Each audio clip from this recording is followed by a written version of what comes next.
This is the story of how two of the most controversial figures in entertainment and tech, 50 Cent and Elon Musk, became the loudest voices in exposing Sean Diddy Combs, and why some are calling this scandal bigger than Jeffrey Epstein. Federal agents arrested one of hip-hop's most powerful moguls in a Manhattan hotel on September 16, 2024, setting off a chain of events that would culminate in a shocking trial verdict, a Netflix documentary, and questions that still haven't been answered about who knew what in the entertainment industry. 50 Cent spent nearly 2 decades publicly feuding with Diddy, making comments that seemed petty at the time but now look eerily prescient. While Elon Musk, who actually had business ties to Diddy, pivoted to become one of the most vocal critics questioning what the entertainment industry knew and when they knew it. But here's what makes this story complicated. The man calling out Diddy was actually his business partner, and the rapper exposing him has his own controversies. Today, we're breaking down the verified facts, the timeline, and the uncomfortable truths about this case, including what we know, what we don't know, and why the comparison to Jeffrey Epstein is more complicated than the headlines suggest. Section 1. The arrest and charges. The arrest, and let's start with what actually happened. U.S. Homeland Security investigations agents arrested Sean Diddy Combs at the Park Hyatt Hotel in Manhattan on September 16, 2024, and the U.S. Attorney's Office for the Southern District of New York charged him with 3 federal crimes: racketeering conspiracy, sex trafficking by force or coercion, and transportation to engage in prostitution. The indictment alleged that these crimes occurred over a span from 2008 to the present, which meant potentially 17 years of criminal activity. The public first got wind that something serious was happening back in March 2024, when federal agents raided Diddy's Los Angeles and Miami properties, and during those raids, authorities reportedly seized 1,000 bottles of baby oil, a detail that would become both evidence and, disturbingly, the subject of countless memes. Prosecutors centered the charges around what they called freak-offs, which were allegedly drug-fueled sexual performances that Combs orchestrated, recorded, and allegedly coerced victims into participating in, sometimes involving male sex workers. According to court documents, Combs allegedly used his power, status, and resources to facilitate these events and cover them up. But the story actually begins earlier.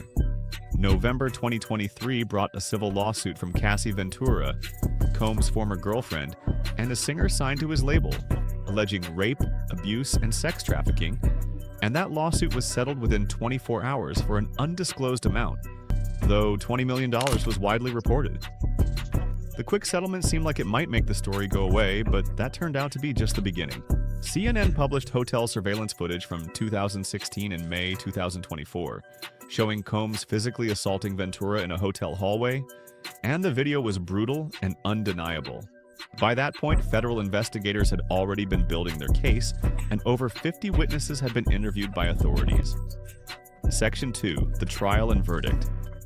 The trial began on May 12, 2025, and lasted nearly 7 weeks while 34 witnesses testified.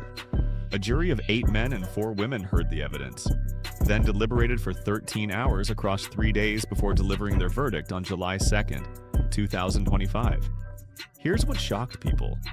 Diddy was found not guilty of racketeering conspiracy and not guilty of both sex trafficking counts, but he was found guilty of 2 counts of transportation to engage in prostitution, which were violations of the Mann Act. The split verdict left both sides claiming different interpretations of what it meant. Sentencing came on October 3, 2025, when Diddy received 4 years and 2 months, 50 months in federal prison, along with a $500,000 fine and 5 years of supervised release.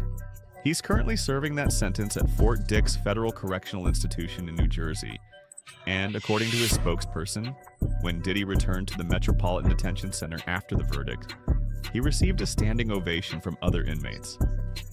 The verdict was complicated because prosecutors had painted a picture of a vast criminal enterprise, but the jury didn't buy the racketeering or sex trafficking charges.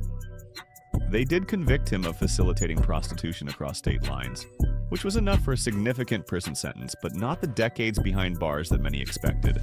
Section 3. 50 Cent's 18-year receipts. Now let's talk about the person who's been the loudest voice in this entire saga. Curtis Jackson, better known as 50 Cent. And here's what's remarkable. He's been calling this out for nearly 2 decades. 50 Cent released a diss track called The Bomb in 2006, in which he alleged that Diddy knew who killed Notorious B.I.G. And that same year, tension reportedly escalated when Diddy refused to release the artist Mace from his Bad Boy Records contract so Mace could join 50 Cent's G-Unit label. The bad blood was real, and it was public. But a clip from 2016 that went viral in 2024 changed everything. On the Drink Champs podcast, 50 Cent described an allegedly uncomfortable interaction at a mutual friend's wedding, where Diddy offered to take him shopping, and the way 50 Cent told it, combined with his facial expressions and tone, suggested something he found deeply unsettling about Diddy's behavior. At the time, it seemed like typical hip-hop beef, the kind of petty drama that fuels rap feuds and sells records. But now people are looking at those old comments very differently. Variety broke the news on September 25, 2024. Just 9 days after Diddy's arrest, that 50 Cent was executive producing a 4-part Netflix documentary about the case through his production company, G-Unit Film and Television. The documentary, directed by Alexandria Stapleton of House of Nonfiction, was titled Sean Combs: The Reckoning and would be released on December 3, 2025. Their joint statement announcing the project read, "This is a story with significant human impact. It is a complex narrative spanning decades, not just the headlines or clips seen so far. We remain steadfast in our commitment to give a voice to the voiceless and to present authentic and nuanced perspectives." When the documentary dropped on December 3rd, it included something remarkable. Never-before-seen video of Combs recorded in early September 2024, just 6 days before his arrest, discussing his legal troubles. 50 Cent declined to reveal how he obtained that footage, and the documentary team reached out to Combs' legal team multiple times for comment. 50 Cent responded to being called petty in a December 9th interview with Gold Derby, saying, "I accept that. I'll take that. I'll wear that. I'm fine. I have antics that I've become comfortable with on social media. That's just that." He also told NBC News, "If I didn't say anything, you could assume that all of hip-hop culture is comfortable with his actions or what they're depicting them as, the person he is, because no one said anything." After the July verdict, 50 Cent posted on Instagram with an AI-generated image saying, "Diddy beat the Rico, that boy a bad man. He like the gay John Gotti." He also commented on how Diddy had aged in custody. "He got old real fast. He went to jail. His hair was jet black like mine. And then the next day, he was like a full... All I saw was the raccoon pictures from the courtroom." But here's where this story gets more complicated. While 50 Cent was positioning himself as the moral voice exposing corruption, his own controversies were mounting. And in March 2024, his ex-girlfriend Daphne Joy accused him of rape and long-term physical abuse via Instagram. A civil lawsuit was filed against him by Guadalupe de los Santos, alleging assault in early 2025. A case that was settled just days before the Diddy documentary premiered. And in August 2025, his bankruptcy case was reopened due to a lawsuit from Shaniqua Rodriguez. None of this negates what he exposed about Diddy, but it does complicate the narrative of a crusader for justice. The truth is messier than that. Section 4. Elon Musk's surprising connection. Now let's talk about the other high-profile voice in this story, someone whose involvement is even more surprising: Elon Musk. When Musk completed his purchase of Twitter in October 2022, which he later renamed X, Sean Combs Capital, LLC was listed as one of nearly 100 shareholders in X Corp. According to the book Character Limit by New York Times journalists Kate Conger and Ryan Mack, Musk told Revolt CEO Datavio Samuels that Diddy was an investor, and Musk allegedly said, "He's a good friend of mine. We text a lot." The two had been photographed together at a Dave Chappelle show in May 2022. So Elon Musk and Diddy weren't just acquaintances, they were business partners. And Diddy had literally invested money in helping Musk buy Twitter. Keep that in mind as we discuss what came next. Musk posted on X on October 1st, 2024, as news broke that 120 accusers had come forward with allegations. How many people in music and entertainment knew about this? The question was fair, but it was also a convenient pivot from his own connection to Combs. 6 days later, on October 7th, Musk went on Tucker Carlson's show and made broader claims when he stated, "Between Diddy and Epstein, there's probably several thousand hours of footage here." Part of how they deflect attention from themselves is by criticizing the morals of others. So it's sort of like a preemptive moral strike. Then things got weird on October 22nd. Eminem appeared at a Kamala Harris rally in Detroit, and Musk posted, "Yet another Diddy party participant." The problem was that Eminem has been a long-standing critic of Diddy with multiple diss tracks over the years, while the legal documents showed that Diddy was an investor in Musk's Twitter purchase. Musk's connection to Diddy was far more documented than Eminem's, and the post created significant backlash. Here's what we need to be very clear about. False claims are circulating online about Musk's involvement in this case. Snopes debunked rumors in November 2024 that Musk had purchased or possessed Diddy tapes, and that's completely false.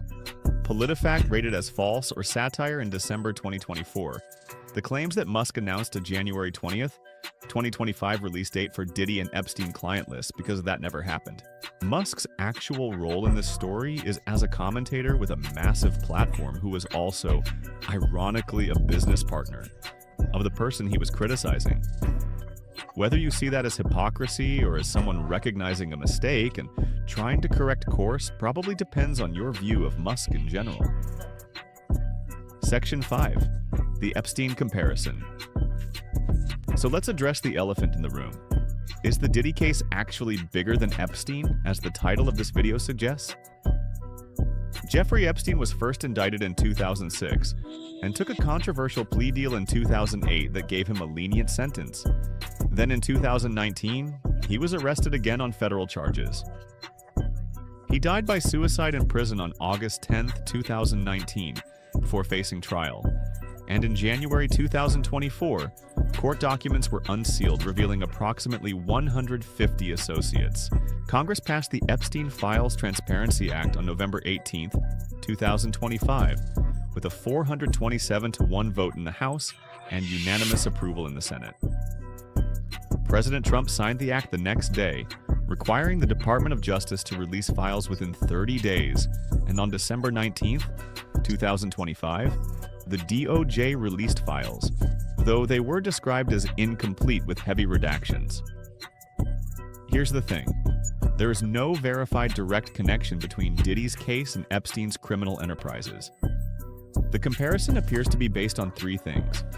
Both involved alleged sex trafficking, both allegedly involved powerful and wealthy associates, and speculation about potential overlap in social circles.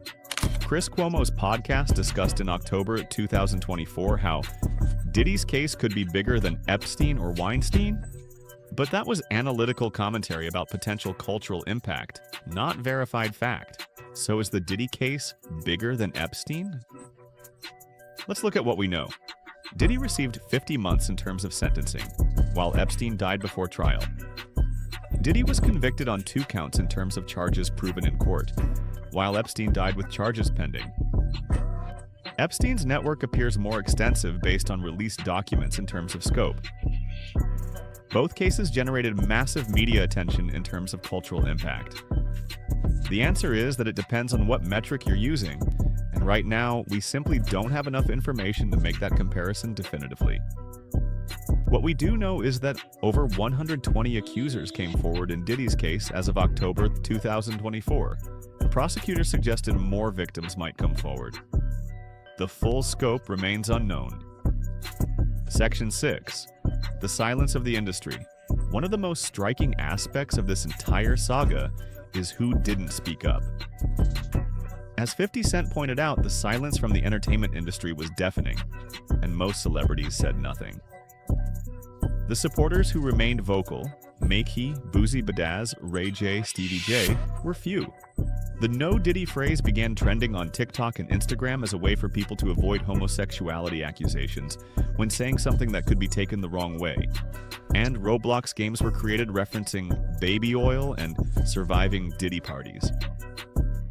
The case had become a meme, which itself raised questions about how we process serious allegations in the age of social media. Musk's question, how many people in music and entertainment knew about this, remains unanswered. and the extent of complicity by others in the entertainment industry is unclear. We know that over 50 witnesses were interviewed by authorities, and 34 testified at trial, but we don't know what they knew or when they knew it. This is where the case intersects with broader conversations about power, complicity, and silence. Harvey Weinstein's crimes were an open secret in Hollywood for decades. Jeffrey Epstein's behavior was known to many in his social circles. And R. Kelly's abuse of young girls was the subject of rumors and even a shocking video years before his conviction. People knew in each case, people suspected, and people said nothing. The question of who attended what Diddy called his all-white parties, elaborate events that were the stuff of legend and entertainment circles, has become a focal point of speculation. But speculation is all it is because no verified client list exists, despite what conspiracy theories online might claim. Section 7. What we don't know. Let's be very clear about the limitations of what we actually know. No verified client list for either Diddy or Epstein has been proven to exist in the way conspiracy theories suggest, and there is no evidence that Musk possesses any Diddy tapes or footage, because that claim has been thoroughly debunked. The extent of complicity by others in the entertainment industry remains unclear and largely speculative, and the full scope of Diddy's alleged activities is unknown, though prosecutors suggested more victims may come forward. Any connection between the Diddy and Epstein cases remains unverified. The media landscape around this case is a heavy mixture of fact, speculation, conspiracy theories, and outright misinformation, which is why verification is so crucial. When we're trying to understand something this serious, we can't afford to blur the line between what's proven and what's rumored.